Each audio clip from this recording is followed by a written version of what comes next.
कृष्णाय वासुदेवाय हरये परमात्मने प्रणतक्लेशनाशाय गोविन्दाय नमो नमः।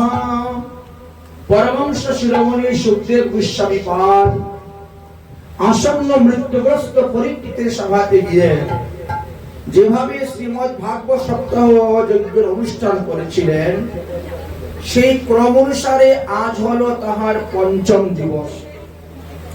কিন্তু আমাদের পাঠ হয়েছে কিন্তু 6 দিন, ষষ্ঠ দিবস, তাই না? অনেকের মনের মধ্যে একটা প্রশ্ন জাগে যে 6 দিন ধরে পাঠ চলতেছে, তো উনি পঞ্চম দিবস বলেন কেন? ঠিক না, পাঠ তো 6 দিন হয়ে গেল আজকে নিয়ে।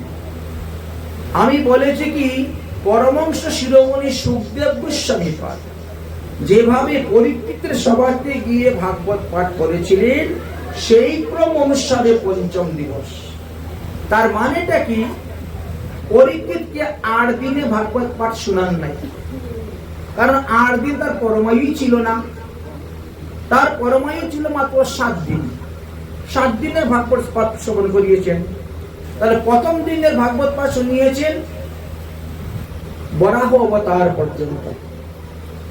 দ্বিতীয় দিনের ভাগবত পাঠ শুনিয়েছেন জড়ভরত চরিত্র পর্যন্ত।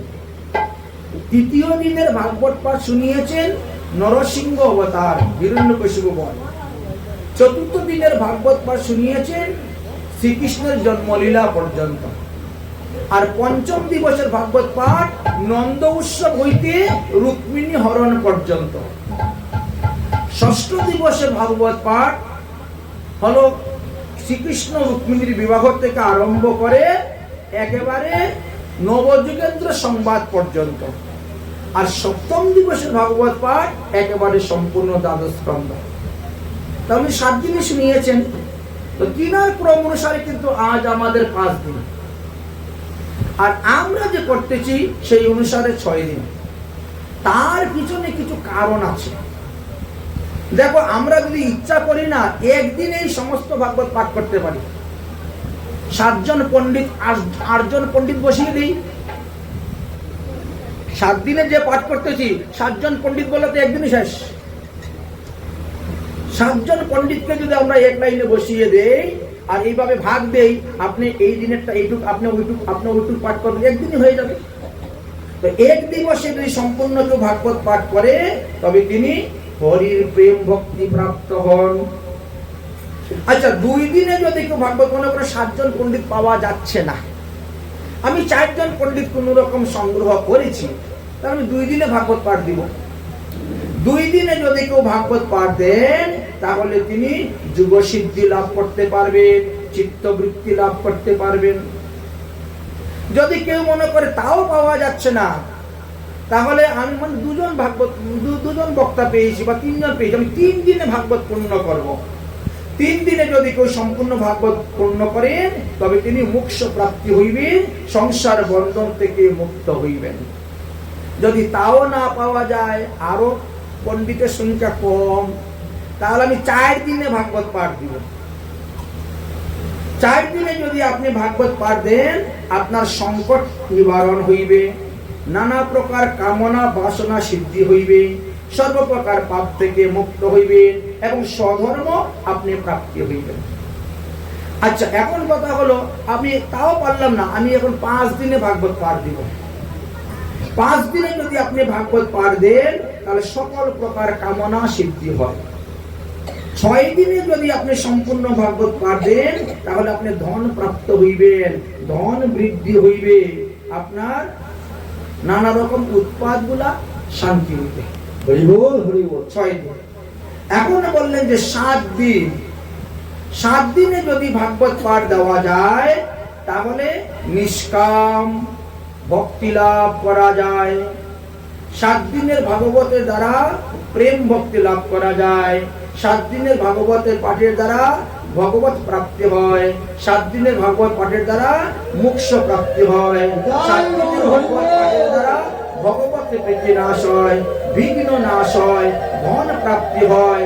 কেউ যদি কারাগারে থাকে, কারাগার থেকে মুক্ত হয়, শত্রুকে পরাজয় করতে পারে, রূপ থেকে মুক্ত হয়, স্ত্রী লাভের জন্য করতে পারে, পুত্র সন্তান লাভের জন্য, কন্যা সন্তান লাভের জন্য, নিষ্কাম রাজ্য লাভের জন্য, হরির প্রেম ভক্তি লাভের জন্য, এতগুলার জন্য 7 দিনের ভাগবত পাঠ।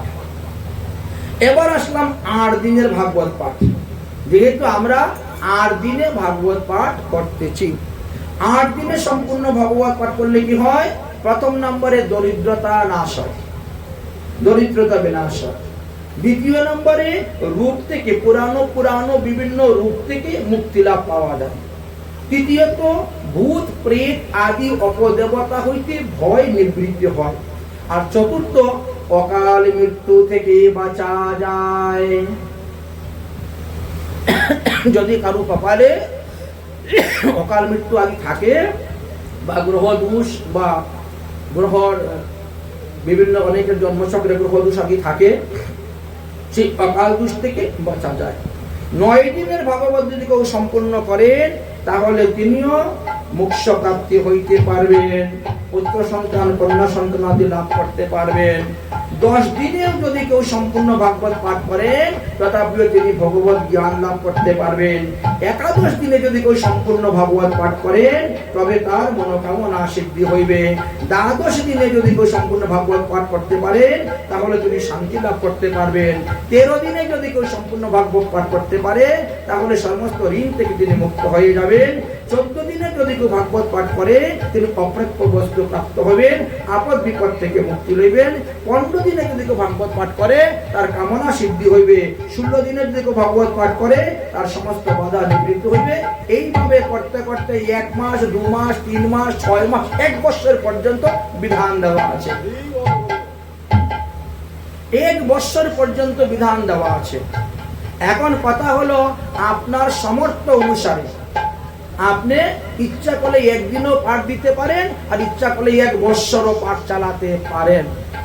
তবে যতদিন পাঠ চলবে, ততদিন আপনাকে অভিসন্ন গ্রহণ করতে হবে, ব্রহ্মচর্য পালন করতে হবে। এখন আপনি কতদিন পারবেন পালন করতে, এর উপরে নির্ভর করে এই পাঠের বিধান আপনি করবেন। আমি এতদিনে ভাগবত পাঠ দিব। এবার বোঝা গেল যে আমাদের আজকে 6 দিনের পাঠ, কিন্তু পরমহংস শিরোমণি সুখদেব গোস্বামী যে পাঠ করেছে, সেই অনুসারে কিন্তু 5 দিন। আজকে আমরা নন্দ উৎসব থেকে আরম্ভ করে রুক্মিণী বিবাহ পর্যন্ত আমরা গমন।